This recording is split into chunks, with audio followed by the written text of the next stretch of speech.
Au nom du Père et du Fils et du Saint-Esprit, ainsi soit-il. Bien chers fidèles, que les politiciens en herbe, qu'ils soient amateurs du sceptre et de la couronne, ou plutôt partisans d'un régime républicain quelconque, ne se méprennent pas aujourd'hui. Nous célébrons la royauté, mais attention, pas n'importe laquelle. Il s'agit de la royauté du Christ. Le Christ est roi, certes, mais il nous l'a dit lui-même en le disant à un gouverneur nommé Pilate: « Mon royaume n'est pas de ce monde. » La fête de ce jour n'est donc pas une fête d'ordre politique, vous l'avez compris, c'est bien une fête d'église et une fête qui contemple le roi des cieux. Ne tombons pas dans le piège de l'analogie, ne tombons pas dans l'amalgame. Ce n'est pas à un congrès politique que nous nous rendons, c'est à la messe dominicale et pour des fins spirituelles. Sachons distinguer les différents ordres et sachons faire la distinction entre la foi et l'opinion. Des rois, il y en a eu, et les livres sacrés nous en font connaître. Parmi les livres historiques, le livre des rois est on ne peut plus explicite. Du Pharaon à Pilate, en passant par les rois Salomon, David, Hérode, le cruel Hérode, la recension de tous les gouverneurs serait longue, qu'ils soient rois, tétrarques, empereurs, princes ou autres. Quant aux rois mages, ces fameux astronomes ou astrologues venus d'Orient, quel est le véritable sens de leur royauté? De quel pays sont-ils rois? N'est-ce pas une royauté mystique, la royauté de ces trois contemplatifs venus adorer le roi des rois? Le mystère demeure. Alors, au milieu de cette cour de rois que nous rencontrons, avec des rois bons et des rois mauvais, des rois saints, hommage ici à Saint-Louis, et aussi des tyrans, là ne donnons plus de nom, au milieu de cette cour royale tissée tout au long de l'histoire, se tient le trône du roi des rois, celui que nous venons adorer à notre tour aujourd'hui. Mais qui est-il? N'est-ce pas un de ces rois ornés de toutes les parures, montés sur les plus beaux chameaux, couronnés d'or et de diamants, servis par une suite d'esclaves et acclamés par toutes les nations? N'est-ce pas un roi fier et redoutable? Le prophète avait prévenu, il viendra monter sur le petit d'une ânesse.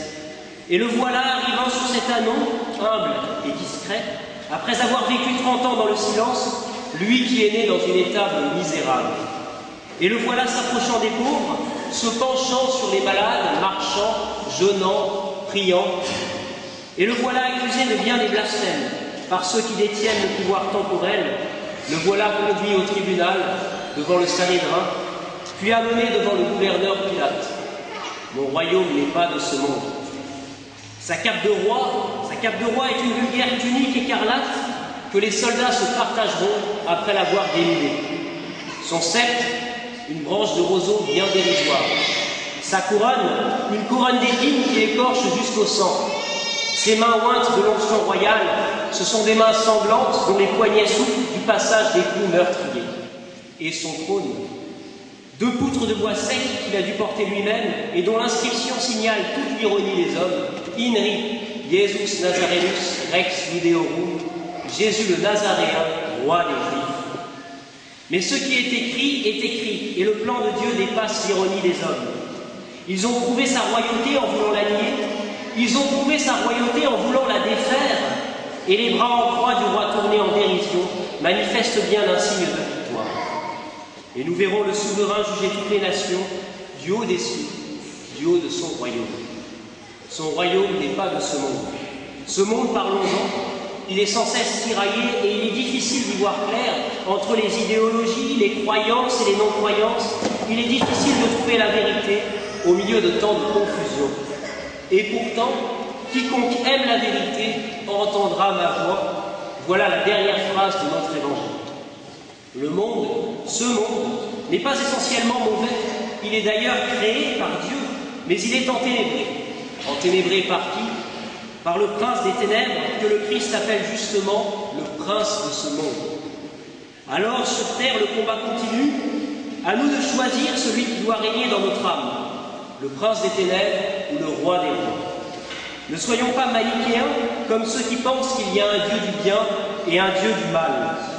Le mal reste un manque, le mal reste une absence, le mal est une négation.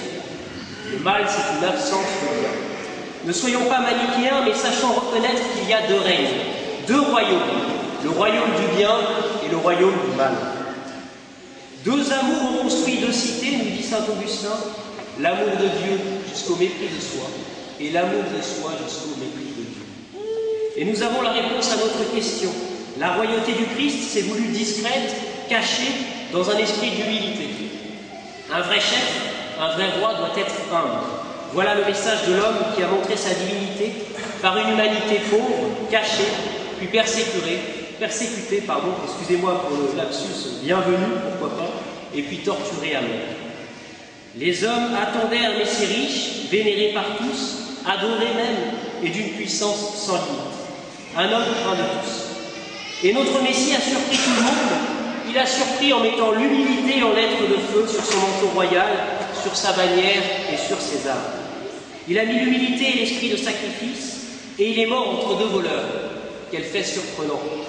Dans ce contexte, nous pouvons dire « le roi est mort, vive le roi », car cette royauté spirituelle, cette royauté-là, elle ne s'arrêtera jamais, elle est infinie. Le peuple s'est condamné lui-même en niant cette royauté infinie. Nous n'avons d'autre roi que César. Quelle phrase tragique. Certes, il faut rendre à César ce qui est à César, mais n'oublions pas la suite. Rendre à Dieu ce qui est à Dieu, et rendre à Dieu ce qui est à Dieu, s'appelle la vertu de religion. Voilà le sens de la fête que nous célébrons en ce jour, et que Pie XI a instituée, une fête pour honorer et adorer notre roi. Nous n'avons d'autre Dieu que le vrai Dieu. Spirituellement, nous n'avons pas d'autre roi que Dieu. Alors nous devons prier pour que son règne arrive, adveniat regnum suum, et pour que ce règne soit reconnu et instauré dans notre société. C'est le sens de la devise du pape Saint Pie X, Omnia instaurare in Christo, tout restaurer dans le Christ roi. Au nom du Père et du Fils et du Saint-Esprit ainsi.